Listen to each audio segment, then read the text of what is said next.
Welcome to the Conquer Risk podcast. My name is Manish Kata, and today, per usual, I have Jeff Goodnow with me. I want to bring up a quick story before we jump into today's topic. A couple years ago, we were on this SEO kick where we wanted to figure out keywords that advisors out there would use to find us, and we went through this whole project of trying to imagine what a financial advisor out there would do to search for a money manager. And search, I mean in this terms, just straight Google searching. And we went through all these different things, and by the end of the project, we came to the realization that we have actually no idea what advisors type in. We're historically known as an investment strategist, a third-party money manager. We would go by a couple different terms, and more recently a TAMP. But this sparked a conversation between you and I. What do advisors do to find a manager, to find a strategist?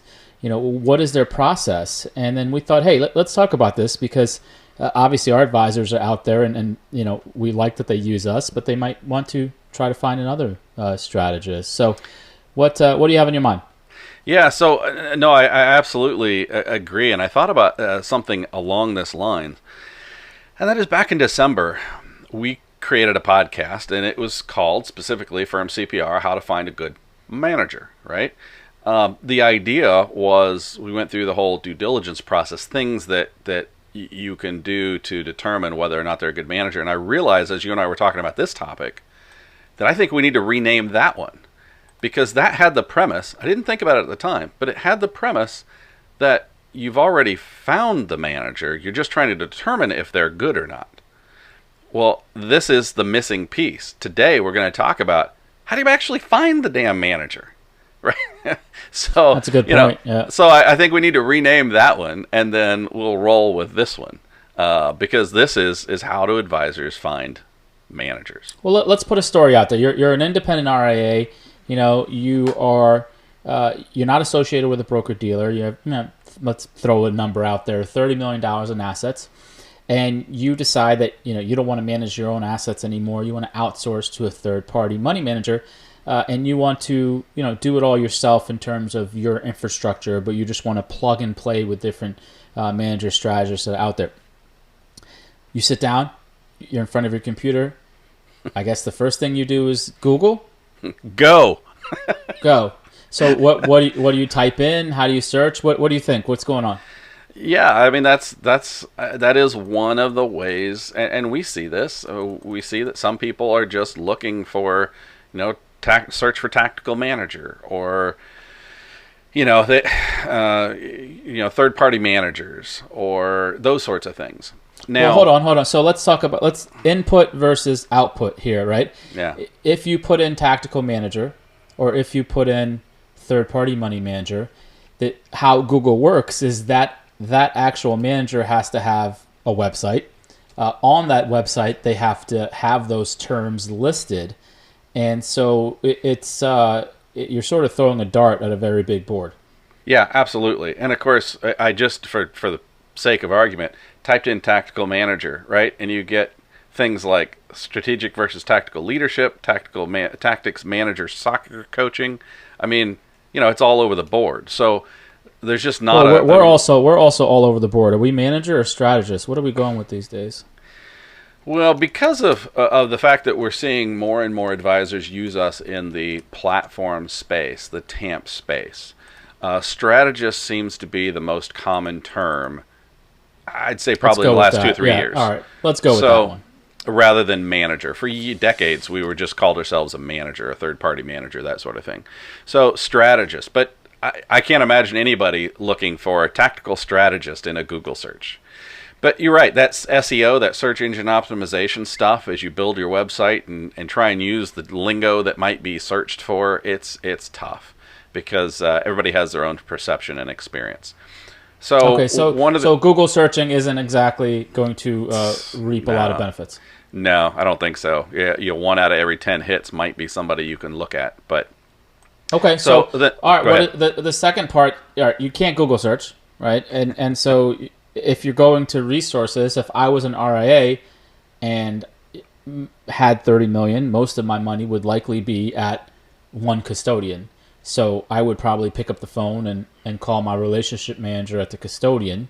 How does that play out?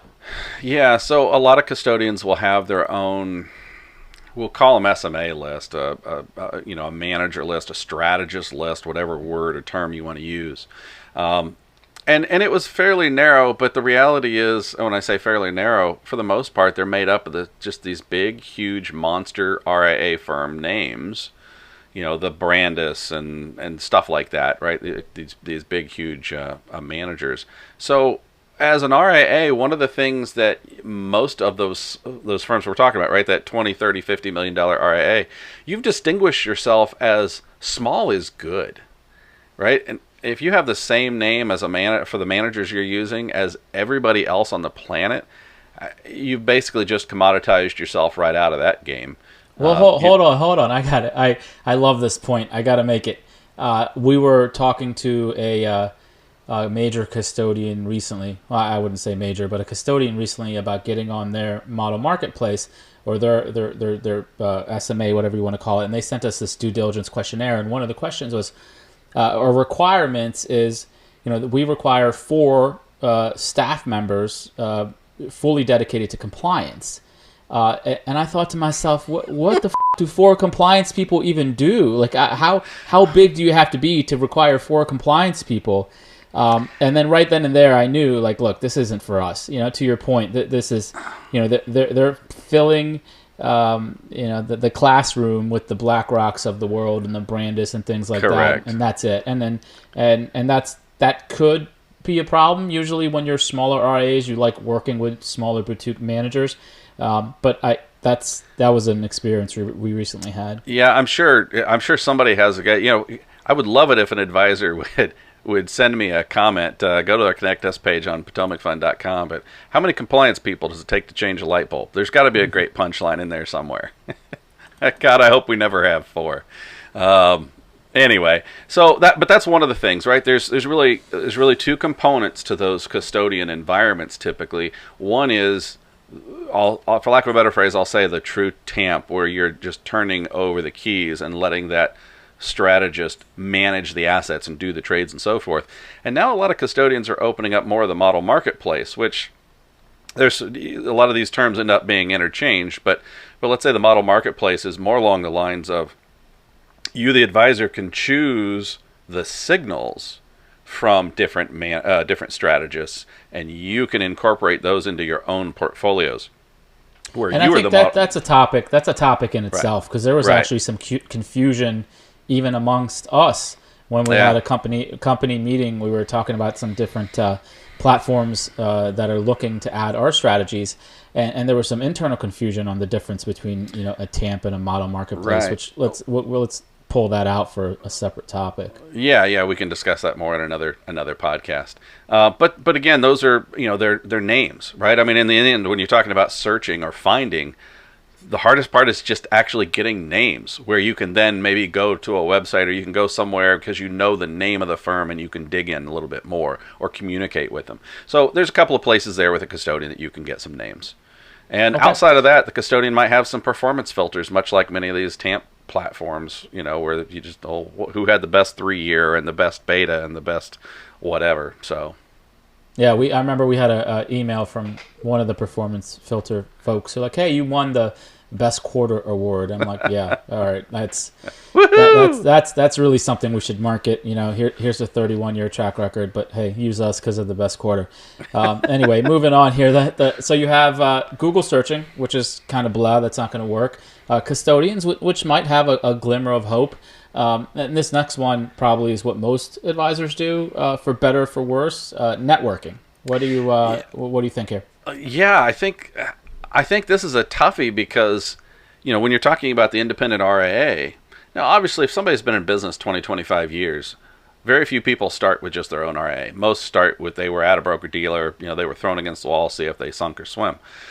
And so they had, broker-dealer conferences and those sorts of things where strategists might come in and they might get a name there. And then they would also meet other advisors and have those communal events, right, where they can get to talk to people and see what others are doing. As an independent advisor, especially if you're on your own or, you only have one other partner, business partner, it's a lot harder because there aren't typically conferences that you're going to go to in that same manner. I mean, you might have a custodian conference, but then we're back to the topic we just spoke about, right? The only names you're going to see are there. So I think it's just a little bit harder in the truly independent RIA space where you have no broker-dealer affiliation, because you just don't have that many events where you're getting together with 6, 8, 10, 20, 100 different advisors, and then you find a few that you get along with really well. Because the reality is, even if you like a manager and a strategist, and you tell them that, hey, this group has worked really great for me, and this was your point when we were talking about earlier, that other advisor can only take that with a grain of salt, because if they're not using the same set of strategists that you are, that may not be a good fit, right? Just because a strategist is good in one environment doesn't mean that they're good with another mix of strategists. It's the cocktail party stock conversation. Someone will always tell you should buy Apple. It's a great stock. But that certain person's not going to come back and tell you when to sell. And it's the same thing. Advisors talk, and you can recommend, hey, this tactical manager, this small cap manager is just phenomenal. They're doing a great job. But they're not going to then call you and tell you, hey, they're out of favor. They don't match well with what I have. And so that's the hard part about the networking angle. It's not a true ongoing OCIO relationship where there's ongoing advice. So the last point, which I think you spent some time researching, which to me is the best way to go about it, but it costs some money, is to formally engage a software company that tracks managers. And most of these companies use the Morningstar SMA database, which tracks third-party money managers or strategists. And for a fee, we'll provide you a software to go through that. What did you find when you started researching for us? What software to use? Yeah, so there are a lot of different names: Morningstar, Informa, Advisory World. There are a lot of different entities. I know there's another one getting ready to come out that we're excited to see from Y-Charts. But there are a lot of different sources to get that kind of thing. But the biggest problem, if I had to narrow it down to one issue, is that your research there starts with the performance, right? Because it's all about the data. And you can't, there's not really a word for it, you can't turn qualitative details into data. And my premise or my thought process has always been, I want to know everything about a company first, and then the numbers validate that my expectations from what they say they do and how they do it match up with the actual results. Right? So I want to interject here, because I have a great point that you and I have chuckled about over the years: qualitative versus quantitative. There was a firm in the 2007-2008 period that was, let's say you check the returns out, it's great. From a qualitative standpoint, they had a red light, green light system. As value kept declining and things became more of a value, they would purchase more. And they never necessarily had an out filter, a way to get out of that trade. And as value declined in 2008, they kept buying more and more and more of it. And so you're never going to see that in a 1, 3, 5, 10-year performance filter. But if you know that ahead of time, that they don't have those mechanisms to exit stage left, that might be better information for you, right? And I think that's a great point to qualitative versus the quant side of it. Yeah, absolutely. I mean, that's the phrase, don't catch a falling knife. That's where it comes from, is those kinds of situations. I always think you need to understand what they're supposed to do, and then the numbers make sense. Because if you just look at, that's, kind of to your point of the best performance of the quarter, right? I mean, if you don't really understand how they do or what they do, well, maybe they shouldn't have been number one. And the fact that they got that award, that might actually be a red flag. because they're not doing something that they were supposed to do. Maybe this is a period they should have struggled, and yet here they are winning awards. So you got to keep your eyes open on that qualitative piece, and none of these data systems are going to do that. So and that sort of goes. 2020 is going to be a good year for that, right? I mean, if you have someone who historically has been, a certain standard deviation, certain tracking, and all of a sudden, they made some tech plays and they're up 60%. Is that a good thing or a bad thing? And I think that's important. But here's another thing. Aside from that, the biggest hurdle for advisors going after these pieces of software is cost. I mean, you looked and it was all over the place. I mean, I think Morningstar data, just to access it, is going to be $20,000. And an advisor in a certain AUM range is frankly not going to pay that much to review managers. They're just not. Right. And on one hand, though, even from a data standpoint, even though it's all essentially almost the same data. There are providers that will use Morningstar data, in fact, right? Even though you're using their front end, you may pay $1,500 instead of $20,000, but you sort of get what you pay for. How clunky is it? How much time do you waste waiting for it to process information, et cetera, et cetera? So, yeah, there's not a graceful answer. No one there's no one using Morningstar that's $1,500. I know there's Lipper is another source of SMA data, but that's besides the point. Yeah. You're going to be paying in the thousands to access this, and then you're likely on your own to filter through and create your different criteria. So, okay, cool. Well, what else? Anything else on your mind about how to search for strategists? No, I think this was kind of a fun topic because, like I said, that realization, the epiphany for me that I started at step number 2 with our former podcast without even realizing it. I think was eye-opening for me, right? And we're the ones that are creating this content. So I think this was a good one to just really step back and say, hey, look, advisors, it's not easy.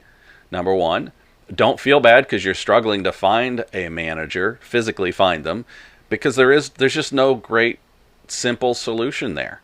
And all the more reason that, look for an OCIO. There's some folks that you can hire outside. Some TAMPs offer OCIO. There's a lot of other kinds of ways to find that, but just on your own, randomly starting to go for a search, good luck. It's just not easy. Yeah. All right, recommendations this week. I have one actually that's going to be on top of one that I said earlier. There was a real estate. I'm looking for housing, and there's a real estate company that would let you do all the searching, and so what happened was, our schedules are chaotic, right? We're trying to find times between nap times and babysitters.